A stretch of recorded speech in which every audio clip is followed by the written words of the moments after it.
What's up, world? I'm Cameron McKinney, and this is Pop Culture Spotlight, a podcast about the movie Bad Boys Ride or Die. Here's a quick synopsis. Longtime partners detectives Mike Lowry and Marcus Burnett attempt to clear the name of their former captain who is being accused of working with the cartel. The film stars Will Smith, Martin Lawrence, Vanessa Hudgens, Alexander Ludwig, Jacob Scipio, and Eric Dane. Standout performances. It's interesting to look back at the original Bad Boys movie from 1995 and see how much of a similar trajectory Will Smith and Martin Lawrence were on. Smith was a rapper and a star of the NBC sitcom Fresh Prince of Bel-Air, while Lawrence was a stand-up comedian making a name for himself on HBO's Def Jam and was the star of his own sitcom Martin on Fox. These two young stars were on equal playing fields, and the first Bad Boys was the first big hit movie for each of them. What happened after sent both of these stars on very different paths. Smith went back-to-back smash hits with Independence Day in 1996 and Men in Black in 97, both released 4th of July weekends, making Smith one of the biggest movie stars in the world, and he's remained so ever since. And while Lawrence has been in movies I like, Blue Streak with Luke Wilson and Life with Eddie Murphy, both in 1999, but for the most part, Martin Lawrence's movie career has been inconsistent. Now that I've talked about where these two stars were, I want to talk about where they are right now. Bad Boys Ride or Die is the first big movie for Will Smith post the Oscar slap, and career-wise, Smith has proven himself to be a viable dramatic actor. He's been nominated for 3 Oscars for 2001's Ali, 2006's The Pursuit of Happiness, and 2021's King Richard, which of course he won an Oscar for.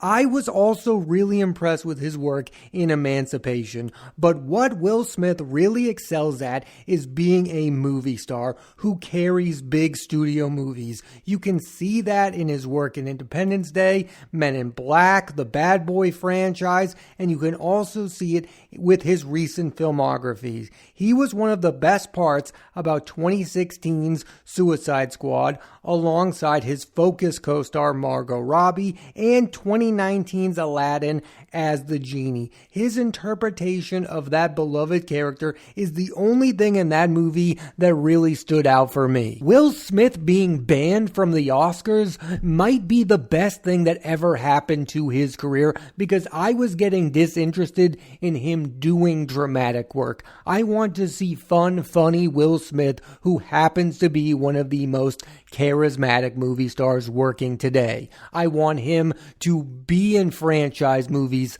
like Bad Boys. It's not surprising that the two characters Smith has played the most throughout his career have been Agent J in now 3 Men in Black movies and Mike Lowry in 4 Bad Boys movies. These movies allow him the ability to be loose and use his comedic sensibilities. There are so many actors out there who can do great dramatic work. There are very few actors who are capable of giving the kinds of performances Will Smith has given in Men in Black, Independence Day, you name the big studio movie, Will Smith has been great in it, and very few actors are capable of being that good in those kinds of movies. That's what I want from Will Smith moving forward, and I don't think I'm in the minority on that one. We want movie star Will Smith. It was just announced that Will Smith is re-teaming with Michael Bay, the director of the first 2 Bad Boys films,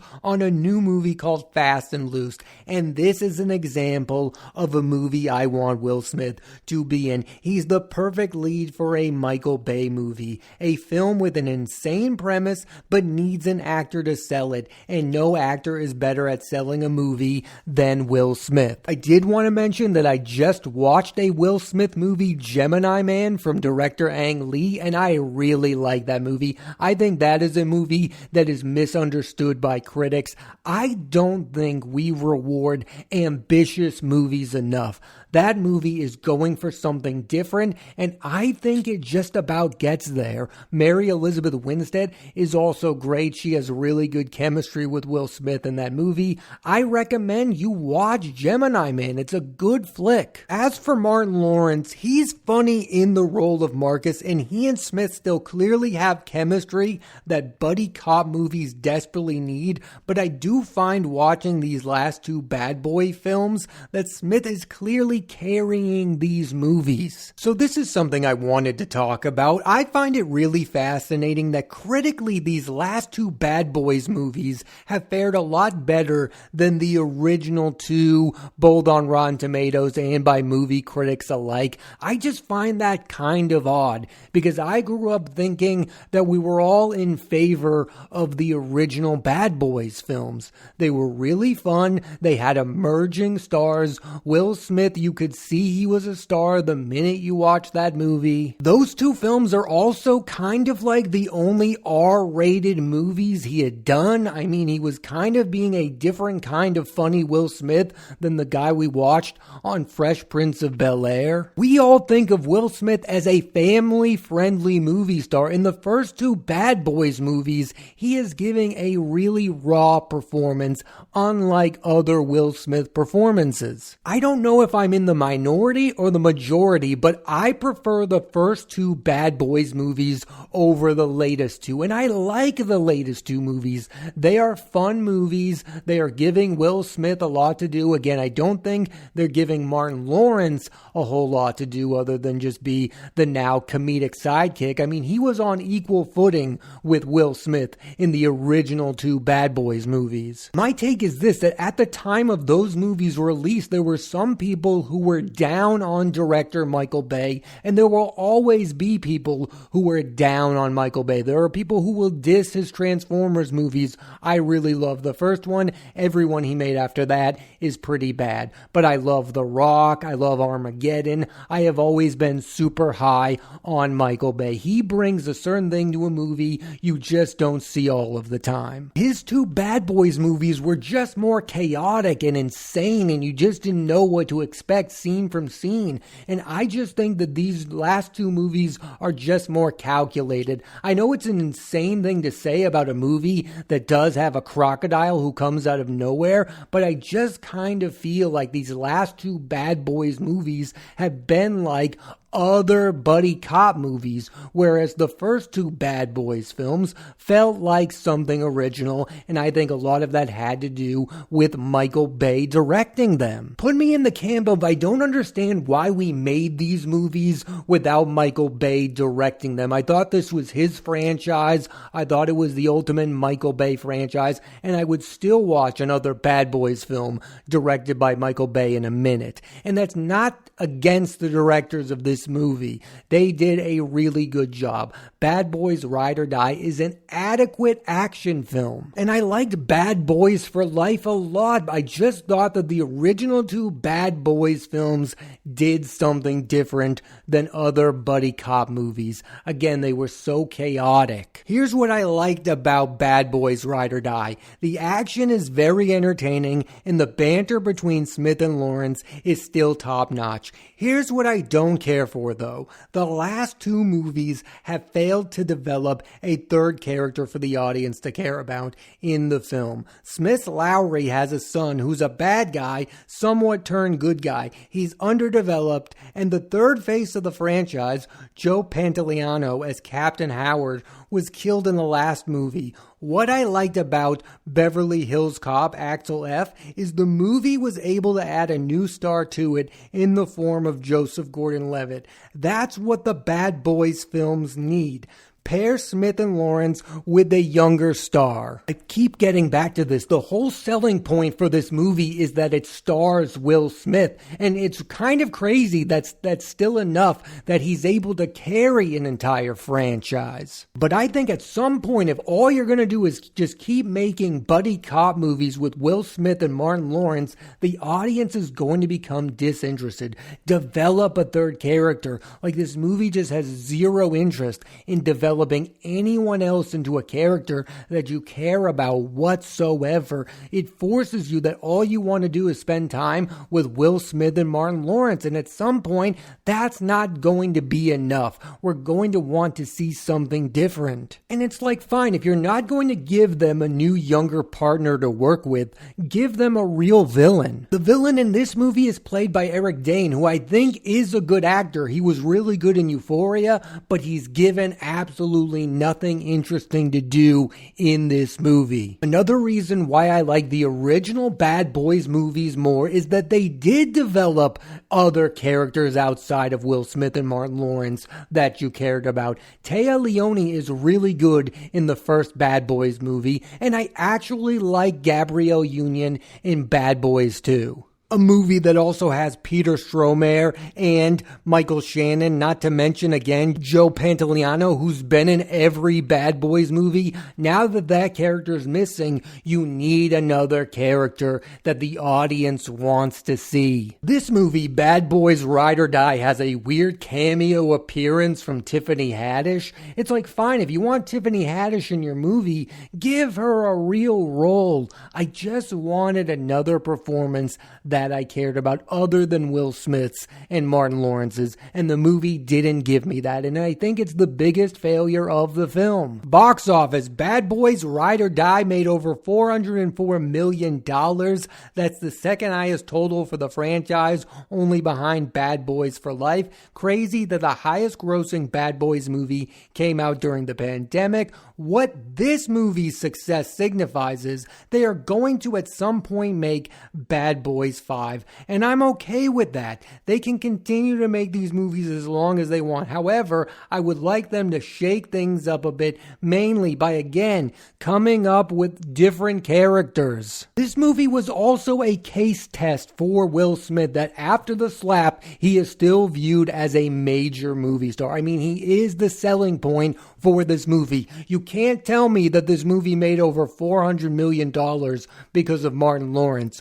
No, people wanted to see Will Smith play this character again. He is still a major star in people's eyes, and they want to see him make these kind of movies again. I keep going back to this. Will Smith being done with the Oscars might help his star power due to the fact that instead of trying to win awards, he'll try to please his fans. I bet a Men in Black movie sequel is going to come out in the next few years. Like, Will Smith is going to do everything to get back in the good graces, and that's what we want to see. We want to see him in the Bad Boys films. We want to see him in Men in Black. I would love to see a sequel to Independence Day. Will Smith, be a major movie star, please. Another thing I personally want from Will Smith is for him to work with good directors. I think he hasn't worked with enough really good directors. Like, can I get a Steven Spielberg blockbuster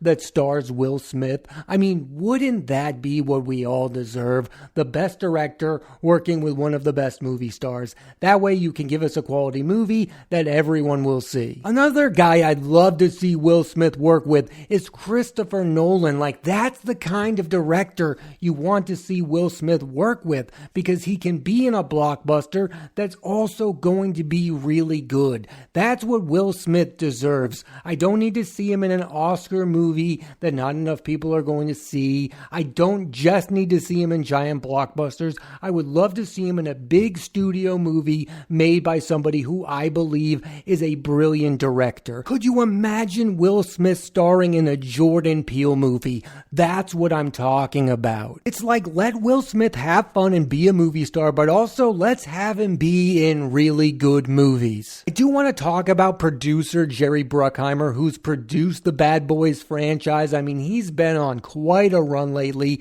He, of course, was the producer of Top Gun Maverick. He was the producer of Beverly Hills Cop, Axel F. I mean, he's a guy who's really benefiting from nostalgia. I mean, we're all talking about, oh, all they do is reboot these movies. But then these movies come out and they make a boatload of money. So guys like Jerry Bruckheimer are going to continue to make them. I mean, he's already working on a sequel or reboot or whatever you want to call it to Pirates of the Caribbean. I mean, that's bound to happen because that franchise was $1 billion franchise. What I like about his recent work, though, is that it is really high quality. I mean, Top Gun Maverick was nominated for Best Picture. I really did enjoy Beverly Hills Cop Axel F, and I think these last two Bad Boys movies have been really good. Bruckheimer is a guy who knows how to produce really good action movies and gets the biggest stars in the world to star in them. Tom Cruise, Will Smith, and Eddie Murphy. I mean, does it get any better than that?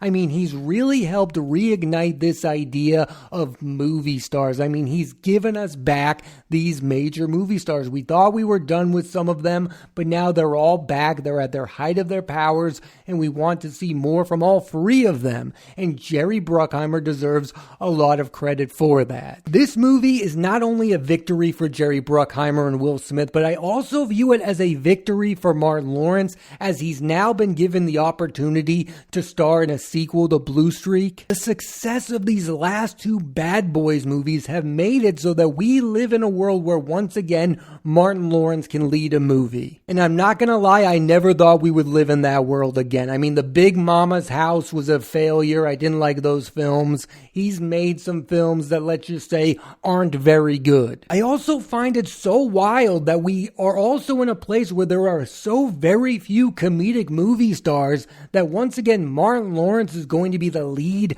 of a movie. But that's what the return of this franchise has done for his career, and I think it's been really good for both him and Will Smith. Their likabilities are way up, and of course Will Smith needed that more than most stars. Getting back to Jerry Bruckheimer for a minute, what I want to really know is in the future, if these three franchises he's been at the helm at can be franchises without the star power of its three leads. Like, is there a future for a Bad Boys film that doesn't have Will Smith as its lead? Can there be a Top Gun movie where Tom Cruise is not the lead of it? And can we see a Beverly Hills Cop film without Eddie Murphy? Like, are these viable franchises outside of their stars, or are these franchises just relevant because of these major movie stars? Because right now, two of the three are not even looking at a future without their stars. Like, I don't even think they are planning on Bad Boys without Will Smith. I don't even think they are planning on Beverly Hills Cop without Eddie Murphy. But I have to believe after the success of Top Gun Maverick, there have been some discussions of a Top Gun movie led by Miles Teller and Glenn Powell that doesn't have as much involvement from Tom Cruise. I just wonder if they are even interested in a future of Bad Boys without Will Smith, or a future of Beverly Hills Cop without Eddie Murphy. Or are those two franchises just so associated with their stars, like Bad Boys equals Will Smith, Beverly Hills Cop equals Eddie Murphy, that there will be no future movies moving forward without these two? I've heard some people on the internet say that they want to see a crossover movie event between the Bad Boys and Beverly Hills Cop. Now that would be insane, to finally see Will Smith and Eddie Murphy in a movie together. I would absolutely sign up for that. Both of those franchises are produced by Jerry Bruckheimer. It could happen. Is it going to happen? I don't know. I don't know if Eddie Murphy wants to share the screen with Will Smith, and I don't know if Will Smith wants to share the screen with Eddie Murphy. Would I watch that movie? Absolutely. Do I think that movie would be a huge hit in movie theaters? 100%. Getting back to my thought though, I'm wondering, are we in the middle of the Bad Boys franchise, or are we nearing towards the end? Because I have no idea. I know that there's going to be a Bad Boys 5. When a movie makes $400 million, they're going to greenlight a sequel. But how much more interest does Will Smith actually have in leading this franchise beyond that? Like, does he just want to continue to make a Bad Boys movie every 3 or 4 years, or is he eventually going to move on from the franchise? And if he does, how is the franchise going to react? Are they going to say when Will Smith's done, we're done making the movies, or are they going to move forward without him? Those are all things I'm interested in, and if you're a fan of these movies, you should be as well. Here's my thing. They should pair Will Smith with another young emerging movie star, also include Martin Lawrence, of course. Just spice up the franchise a little bit and make another character that audiences are going to enjoy to see on their screens. It's kind of that easy, and I don't know why they're not doing it. I really like Bad Boys Ride or Die, but I don't think it reaches its full potential because there isn't another character outside of the main two that I care about. Thanks for listening to this edition of Pop Culture Spotlight. I'm Cameron McKinney, and there'll be a new episode of the podcast every Thursday. I recommend you check out the movie Bad Boys Ride or Die. Next week on the podcast, I'm talking about Todd Phillips's Joker Folie à Deux, starring Joaquin Phoenix and Lady Gaga. So tune into that and please rate, review, and subscribe.